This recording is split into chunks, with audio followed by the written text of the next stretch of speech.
Welcome to Center for East Turkestan National Interest podcast program. Today, we will discuss China's Sinicization of Marxism and how it contradicts Marxist principles and the role of the CCP and Chinese settlers in this process. Joining us is our regular guest, Mrs. Ruqya Turdush. Welcome back, Mrs. Ruqya Turdush. So, last week, Chinese leader Xi Jinping issued instructions on Marxist theory research to promote the Sinicization and modernization of Marxism. Is this something new, and how do they plan to achieve that? This is not a new concept. It was started by Mao Zedong because Mao would like to make Marxist ideology fit into Chinese culture and China's condition. And he focused on peasantry rather than urban proletariat as Marxist originally stressed in his theory, because Mao wanted to make Marxist theory to fit into Chinese society, and the Chinese society was predominantly agrarian society. And after Mao, Deng Xiaoping, the Chinese leader, also used Sinicization of Marxism by using the term Chinese characteristics socialism. Today, China's leader Xi Jinping has not only followed Mao Zedong's approach, that Sinicization, but he also said the modernization of Marxism. It's not clear for me, and I did not understand how they modernize Marxist theory.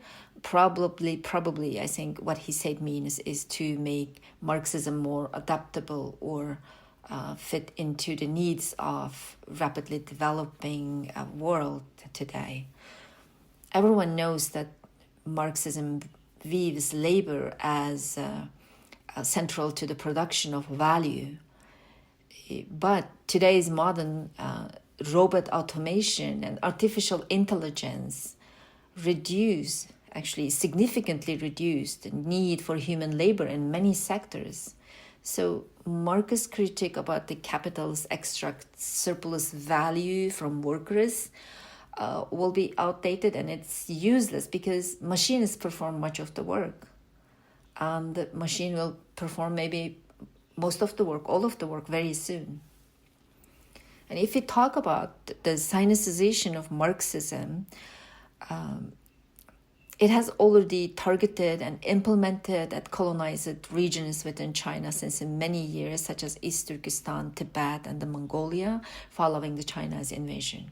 Now it may extend to other nations around the world, wherever China's influence expands. For example, Marxism advocates for eventual disappearance of class, ethnic, and national differences, and promotes globalization, right? For Chinese leaders, including Xi Jinping, the Marx vision of eliminating ethnic, national, and the class distinction is interpreted based on the view of Chinese fascist nationalism. They want to only eliminate other ethnicity, other nationalists, but not make everyone Chinese.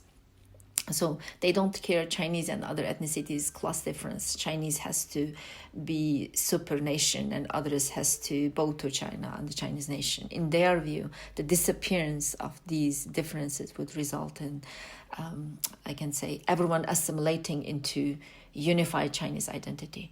This kind of ideological framework are based off their promotion of Chineseness in all aspects of their governance and society.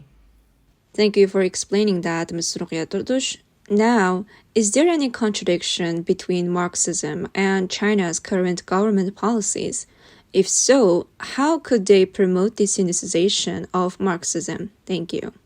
Yes, there is a contradiction between Marxism and China's current government policy. That actually China is not strictly following Marxist theory. They are trying to modify Marxist theory to make it fit into Chinese nationalism. For example, if we look at the Marxist labor theory of value, it says that workers provide the labor that creates value, but they do not receive full value they generate. Instead, they are paid wages that represent only a little of the value their labor produces in capitalism. Marx also advocates that workers should have the right to participate in decision about their labor and organizations of the production. If China respect Marxist theory and believe this theory, why they use Uyghur forced labor and transfer millions of Uyghurs to prison-style manufacturers for forced labor? I do not want to go very detailed about the Marxist theory, but I can give another example that how Xi Jinping's Sinicization of Marxism actually against the core idea of Marxism, because Marxism against the colonialism and promote independence through self-determination.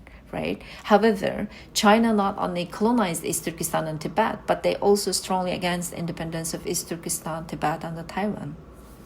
That's a great insight, and it also makes me wonder about what is the Uyghur or East Turkestani people's ideological perspective on nations and ethnic groups. Do you think they also have a Marxist perspective? Of course, their perspective is totally different than Han Chinese and the Chinese government. Being a person who was born there and grow up there, for sure I can say that. Because first, the Turkic people in East Turkestan have endured severe oppression under Chinese communist rule since a long time, which has created deep resentment against the Chinese communism and Marxism.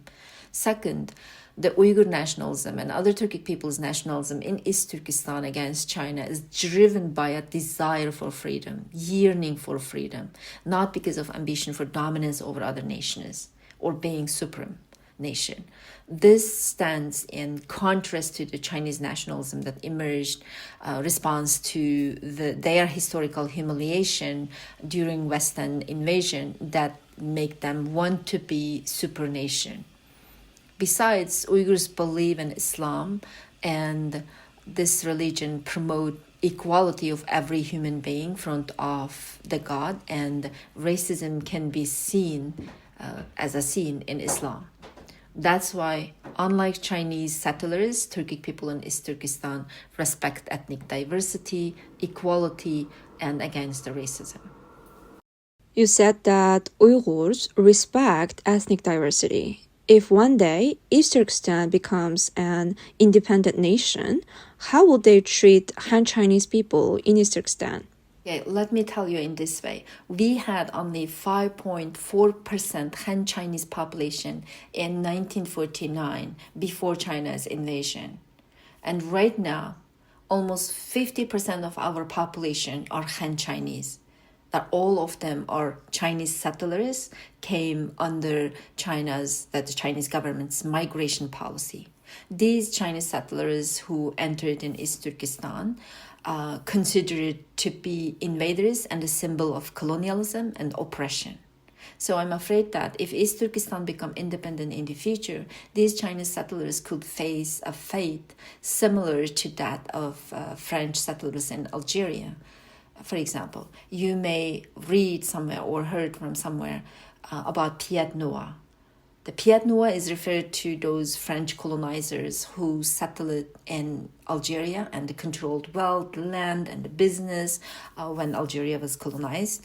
But after Algeria was become independent, these French settlers were faced violent attack by Algerians and forced to left behind homes, business, and land in Algeria, and many of them dead and escaped to France, to their home country.